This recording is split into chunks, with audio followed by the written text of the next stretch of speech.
Life and Teaching of the Masters of the Far East. By Baird T. Spalding. Volume 2. Published 1927. Foreword. In publishing this, the second volume of Life and Teaching of the Masters of the Far East, I am purposely omitting names of people and places.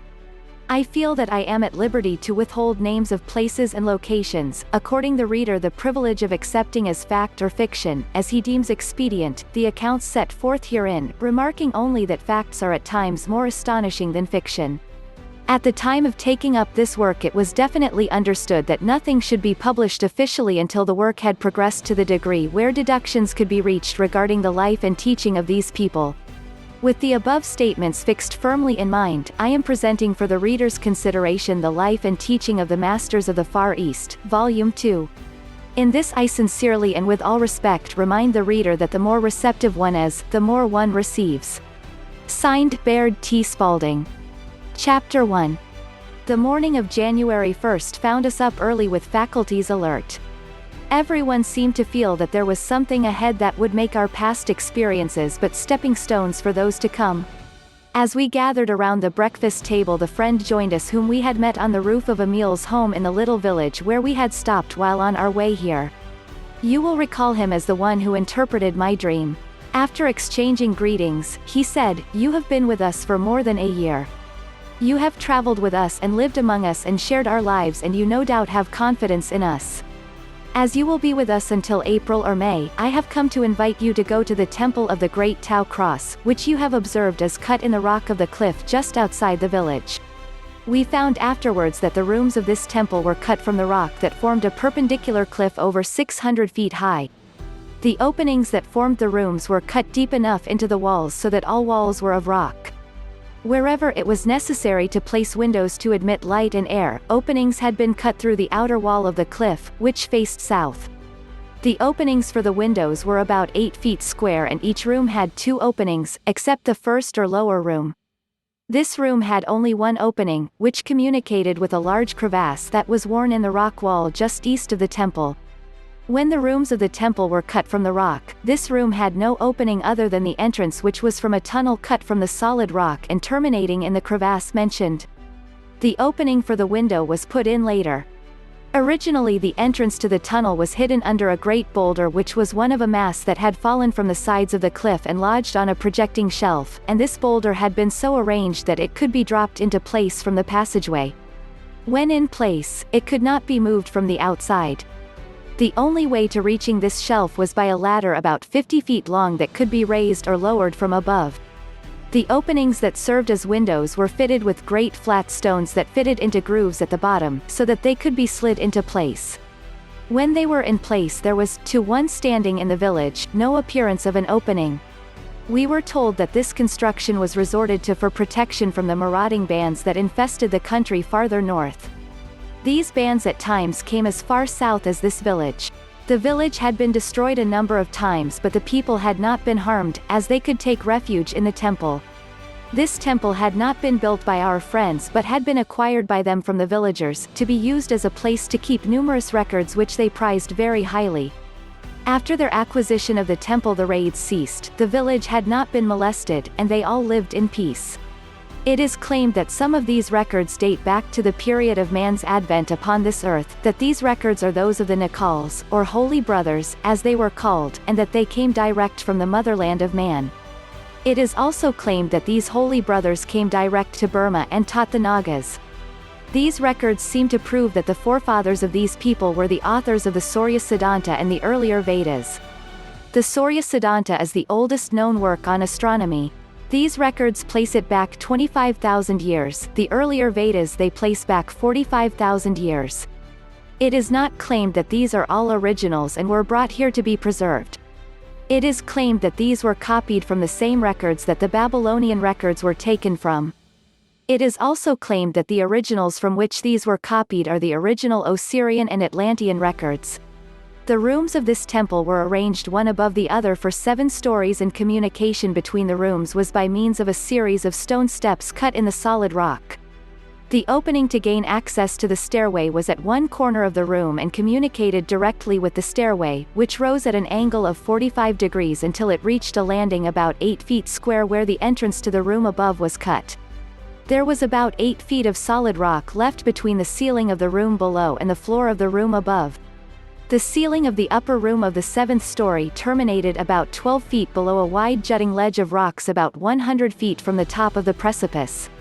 A stairway led from this room up through an opening that communicated with the center room, so that a diagram of the whole structure would represent a huge Tau cross. The rooms above were cut so that the ledge formed a porch or balcony and the entrances were from the ledge. The cliff was soft, coarse-grained granite. The work evidently had been done with crude hand implements and it must have taken years to accomplish. It is claimed that not a piece of timber was used when the temple was constructed. After it was acquired by our friends, they put in timber and the rooms were all very comfortable, especially on sunshiny days. We learned that since they had acquired the temple the windows had never been closed nor the entrance barred, yet very few had ever visited there unless they had seen and knew something of the true spiritual enlightenment. Our friend continued, "This day is to you the beginning of a new year, the old having passed out as it were, from your life, never to return, except possibly in thought, as the memory of its pleasures, its sorrows and cares, and the more engrossing thoughts of business come flooding back. Aside from that, it is forgotten, gone, to you a page torn from the yearbook of your life. We look upon it as a period of attainment and added triumph, an ongoing, a span carrying us on to a more glorious development and achievement, a time of greater promise and enlightenment, a time when we can be of greater service, when we can be younger, stronger, and more loving from each succeeding experience. Your thoughts as, why? Our answer is, to draw your own conclusion, choose your own life. Our chief said, without any thought of intruding, we wish to see and know. Our friend resumed, from this time on, there are definite lessons for those who do not see and know or grasp the full meaning of the goal of life well lived. This does not mean a life of asceticism and austerity, and aloofness or sadness. This means a life of accomplishment in joy and gladness, where all sorrows, all pain, are banished forever." Then, in a lighter and more whimsical mood he said, "You have expressed a desire to see and know. The desire is no sooner expressed than it is fulfilled. The thought expressed in a verse in your Bible comes to me as I look over this assembly, where 2 or 3 are gathered together in my name, there will I be also." How often that verse has been looked upon as a mere play upon words, instead of being applied and made really true. The great error you have made with Jesus' teachings is, you have consigned them to the dim and misty past, looking upon them as mythical and mystical, pointing to something that may be gained after death, instead of knowing that they can be applied in the daily lives of all, right here and now, if you only will. We wish it to be understood that we are not putting forth the claim that Jesus, as the Christ, represented a plane or condition of life in his own realization that had not been brought forth to a greater or lesser degree by a great many seers and prophets of other times and peoples. We wish to emphasize his life because that life is the one you can understand more fully. The specific reference to his own life can have but one purpose and meaning, and that was the faith-inspiring fact that his life and experience was the living demonstration of his teachings. The speculative dogma of vicarious atonement, which has biased Christian thought for centuries, cannot be charged to the author of the Sermon on the Mount or the parable of the prodigal son. The leaders of Christian thought have diverted the followers of Jesus and his teachings from their practical application and the study of the God power. They have taught them to look upon his teachings as the experiences of the apostles after his time, instead of teaching them that the law upon which those teachings were based was an exact science which could be understood and experienced in the lives of all. The Orientals have made the scientific phase of their religion the supreme object of their study and attainment. In this they have gone to the other extreme. In this way both have consigned their religion to the realm of the miraculous and supernatural. The one has become absorbed in the wholly ethical, while the other has become absorbed in the scientific side only. Thus both have shut out true spirituality. The monastic life of retirement, asceticism, and seclusion from the world, whether in Buddhistic or Christian monasteries, is neither a necessity nor is it the true method of attaining spiritual enlightenment nor the realization of the perfect life of wisdom and power as brought forth by Jesus. These monastic systems have been in existence for many thousands of years, yet they have in no wise accomplished as much for the uplift of the common people as did the teachings of Jesus in the few short years of his time here on earth. It is very well known that he embraced all their teachings, going through the initiations and studying the so-called sacred mysteries, the ritualistic forms and ceremonies, until he came to the teachings of Osiris. These were interpreted to him by a priest who had held himself aloof from all the ritualistic, monastic, and materialistic forms of worship. This priest was a follower of King Thoth, of the first dynasty of the Egyptian kings. When King Thoth declared Egypt an empire, he did it under the power of a dictator and usurper of the people's rights. Centuries before, these people had built up and maintained a glorious civilization of unity and brotherhood under the guidance and direction of Osiris and his followers. These people were the pure white race and were always known as the Israelites, of whom the Hebrew race is a division. Thoth ruled wisely and attempted to maintain the Osirian teachings, but, after his day, the dark and material concept crept in, as the Egyptian or dark hordes from the south, who had swept him into power, gained sway. The succeeding dynasties fell away from Osirian teachings, gradually took up the dark concept of the dark race, and finally practiced black magic entirely. Their kingdom soon fell, as all such kingdoms must fall. After Jesus had listened attentively to this priest and his teachings, he recognized their deep, inner meaning. He also saw, through the insight which he had received from Buddhistic teachings, that there was a great similarity underlying the two. He then determined to go to India, over the old caravan route maintained at that time. There he studied the Buddhistic teachings which had been preserved with a reasonable degree of purity. He saw that, in spite of the ritualistic forms and dogmas that had been imposed by man, religion had but one source, and that was the God within, whom he designated as his Father and the Father of all. Then he threw all forms to the winds, as it were, and went directly to God, went straight to the heart of this loving attainment. He soon found that this did not take long years of weary plodding through dogmas, rituals, creeds, formulas, and initiations which the priesthood were foisting upon the people in order to hold them in ignorance and, therefore, in subjection. He realized that that for which he was seeking was right within himself. He knew that in order to be the Christ he must declare that he was the Christ. Then, with pure motive of life, thought, word, and deed, he must live the life he sought, in order to incorporate it within his physical body. Then, after perceiving this, he had the courage to go out and declare it to all the world. It did not matter from whom or where he got his realization. It was the work that counted, not what someone else had done, but what he did, that counted. The common people, whose cause he sponsored, heard him gladly. He did not borrow his precepts from India, Persia, or Egypt. Their teachings were but the outer that brought him to see his own Godhead and the Christ, the representation of it, that was in everyone, not in a few but in all. Osiris was born in Atlantis more than 35,000 years ago. The chroniclers of his life, long after his time, called him a god because of his wonderful works. He was direct descendant of those of higher thought who had kept their concepts clear in the motherland of man. It was so of the great portion of all the mythological characters that have been brought down to us. Their works and characters have been distorted by repetition and translation of the stories concerning them. Their works and attainments were looked upon as supernatural by those who would not give the time and thought to go into the deeper meaning and find that they were divinely natural to man in his true dominion. The chroniclers deified Osiris, then they began making images of him. These images only represented what he stood for, at first. Then, gradually the images became fixed in the mind, the ideal was forgotten, and the empty idol remained. Buddha was another who was deified by the chroniclers long after his time. Note the images of him that have been set up, with the result that the image is worshipped instead of the ideal. Again, the empty idol. It is the same with signs and symbols. The teachings that Buddha received came from the same source as did those of Osiris, but in a different way. The teachings that Buddha contacted came from the motherland direct to Burma, brought there by the Nakals. Osiris' teachings came direct to him, as his forefathers lived in the motherland, and when he was a young man he had gone to the motherland to study. After finishing his studies he returned home, became the leader of the Atlanteans and brought the people back to the worship of the God within, as they were gradually slipping back to the dark concept, influenced by the dark races about them. Moses was another leader whose followers and chroniclers deified him after his time. He was an Israelite and contacted the records of the Babylonians, receiving his teachings from them. These records form a part of our Bible.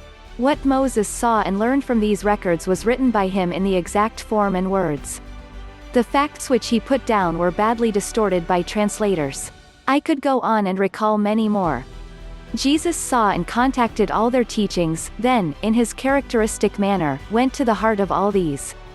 He went one step further than any of them did, by glorifying his body to the point where he could allow it to be crucified, yet he brought it forth in a triumphant resurrection. Studying the teachings of Osiris, Buddha, and Jesus, you will find many similarities. In fact, at times you will find the same words used. Yet did any of them copy? The teachings showed them the way from the outer to the inner. Then they must have dropped all teaching, all copying, and must have gone beyond it all. Had any of them just copied and studied what they saw and were taught and then had not been able to see that all was from the God right within themselves, they would have been studying yet and their lives and experiences would never have been recorded. They all went through the same experience in that their followers wanted to crown them kings of temporal kingdoms, but to this they would not listen, each expressing the same thought in almost the same words, "My kingdom is not of the material, it is spiritual." With Osiris it went so far that the later chroniclers placed him as an Egyptian king. Here the talk ended and we all walked to the temple. As we arrived in the lower room, our friend began, in ascending from room to room of this temple, please remember that no man can confer any rights upon another. By developing your understanding you will find that you are the equal of any man and he who attempts to confer his rights or what he has upon you is not consistent, as he is attempting to give what he cannot. One may point the way to his brother, that he may extend his vision to incorporate the good, but he cannot confer that good which he himself has, upon him. By this time we had arrived in the second room, where 4 of our friends from the village had preceded us. After a few moments of general talk, all were seated and our teacher resumed. There is not a character in all your history that stands out as Jesus does. You count your time before and after his birth. He is idolized by a majority of your people and that is where they err.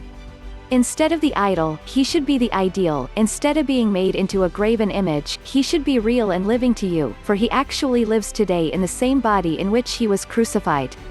He lives and can talk to you just as he could before that event. The great error with so many is that they see his life ending in sorrow and death upon the cross, forgetting entirely that the greater portion of his life is that portion after the resurrection. He is able to teach and heal, today, far more than he ever did before. You can come into his presence at any time, if you will. If you seek, you will find him. He is not a king who can intrude his presence upon you but a mighty brother who stands ready always to help you and to help the world. When he lived upon the mortal, earthly plane, he was able to reach but a few. Today he is able to reach all who will look to him. Did he not say, "Where I am, there you are also"? Does that mean that he is away in a place called heaven that you must die to attain? He is where you are and he is able to walk and talk with you. Lift your sight a little higher and let it extend to a wider horizon, and if your heart and thought are sincerely with him, you will see him. You may walk and talk with him. If you look closely you will find the scars of the cross, the spear and the thorns, all healed, all gone, and the radiant love and happiness about him will tell you that they are all forgotten, forgiven. Our friend stopped talking and all was deep silence for the space of about 5 minutes. Then the room lighted up with a brilliance that we had not seen before. We heard a voice. At first it seemed a long way off and indistinct. After our attention was attracted to it and our thoughts directed to it, the voice became very distinct and rang out in clear bell-like tones. One of our party asked, "Who is speaking?" Our chief said, "Please be silent. Our dear master, Jesus, is speaking." Then one of our friends said, "You are right, Jesus speaks." Then the voice went on, "When I said I am the way, the truth and the life, I did not intend to convey the thought to mankind that I, myself, was the only true light. As many as are led by the Spirit of God, they are sons of God. When I said, I am the perfect Son, the only begotten Son of God in whom the Father is well pleased, I fully intended to convey the thought to all mankind that one of God's children saw, understood, and claimed his divinity, saw that he lived, moved, and had his being in God, the great Father-Mother principle of all things, that seeing this, he then spoke forth the word that he was the Christ, the only begotten Son of God, and with true heart and steadfast purpose lived the life, becoming what he claimed to be. With his eyes fixed upon that idea, he filled his whole body with that ideal, and the end sought was fulfilled. The reason so many have not seen me is that they have put me upon a shrine and placed me in the unapproachable. They have surrounded me with miracles and mystery, and again, they have placed me far from the common people, whom I love dearly. I love them with a love that is unspeakable. I have not withdrawn from them. They have withdrawn from me. They have set up veils, walls and partitions, mediators, and images of myself and those so near and dear to me. They have surrounded us with myth and mystery until we seem so far removed from these dear ones that they do not know how to approach. They pray and supplicate my dear mother and those that surround me, and thus they hold us all in mortal thought. When truly, if they would know us as we are, they would and could shake our hands. If they would drop all superstition and creed and know us as we are, they could talk with us as you do. We are no different at any time than as you see us. How we would love to have the whole world know this. Then what an awakening, what a reunion, what a feast. You have surrounded us so long in mystery, it is no wonder that doubt and disbelief have become dominant. The more you build images and idols and surround us with death and make us unapproachable, save through some other than ourselves, the deeper the doubt and shadow will be cast and the chasm of superstition grow wider and more difficult to cross. If you would boldly shake our hands and say, I know you, then all could see and know us as we are. There is no mystery surrounding us or those we love, for we love the whole world. So many see only that part of my life which ended on the cross, forgetting that the greater part is as I am now, forgetting entirely that man still lives, even after what seems a violent death. Life cannot be destroyed. It goes on, and life well lived never degenerates nor passes. Even the flesh may be immortalized so that it never changes.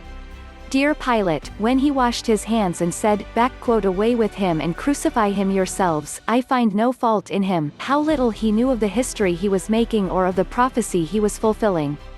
He, with the multitude, has suffered far more than I have suffered. That is all past and forgotten, forgiven, as you will see by our all standing here in one place together. Two figures came forth and were embraced by Jesus. As they stood with his hand on the shoulder of one, he said, This dear brother has come all the way with me. While this one, pointing to the second one, saw many more trials before his eyes were opened. But after they were fully opened, he came quickly. He is just as true, and we love him with the same love we do all others. Then another advanced slowly and stood for a moment. Jesus turned and with outstretched arms said, Dear Pilate. There was no mistaking the comradeship of the embrace. Then Pilate spoke and said, I labored and suffered many weary years after the verdict which I pronounced that day so lightly when I cast from myself the burden. How few of us while in the material realize the needless burdens we heap upon others in the attempt to shift the responsibility from ourselves. It is only when our eyes are opened that we realize the more we attempt to shirk and shift our burdens upon others, the greater the burden bears down upon us. It took many weary years before my eyes were opened to this fact, but since the day they were opened, how I have rejoiced. Then the invisible choir burst into full song and the melody beggars all description. After a few bars, Jesus stepped forward and said, Do you wonder that I have long ago forgiven those that nailed me to the cross? Then why have not all forgiven, as I have? With me the forgiveness was complete when I said, It is finished. Why do you not see me as I am, not nailed to the cross, but risen above all mortality? Again the invisible choir continued with, Hail, all hail, you sons of God. Hail, hail and praise him. His kingdom endures forever among men. Lo, God is with you always, and as they sang, the words stood out in raised letters upon the wall of the room. This was not a far-off, hazy, nearly invisible scene. Neither was it set on a stage far away from us. All were actually present in the room, for we talked with them, shook hands with them, and photographed them. The only difference that we could see between them and ourselves was the peculiar light about them, and this appeared to be the source of the light in the room. There were no shadows anywhere. To us there seemed to be a peculiar translucent quality about the flesh, for when we touched them or clasped their hands, the flesh seemed like alabaster. Still, it had a warm, friendly glow, and that same warmth pervaded everything about them. Even after they had walked out, the room we were in retained the same warmth and light. Every time we entered the room afterward, some of the party would remark about it. One day, a short time after, our party had gathered in the room, and we were talking of how the room impressed us, when our chief said to me, "It is sublime." He had expressed the feelings of everyone, and there was no more said about it. When we returned that fall, the room seemed a sanctuary, and we spent many hours there. Our party waited while the others filed from the room. As Pilate started to leave, he motioned our chief to join him, and together all descended the stairs, down to the lower room through the passageway to the crevasse and down the ladders, one by one, until all had descended. Then all dispersed in the usual manner, as if the meeting were a common occurrence. After the guests had departed, we gathered around our hostess, and each in turn clasped her hand to thank her for the remarkable evening we had experienced. One of our party said, "The only way I can express my thoughts and feelings is to say that my narrow, mortal outlook has been completely shattered." He apparently struck the key that vibrated to all our thoughts. I did not attempt to give voice to my thoughts or feelings, neither have I ever attempted to record them. I shall leave that for the reader to imagine.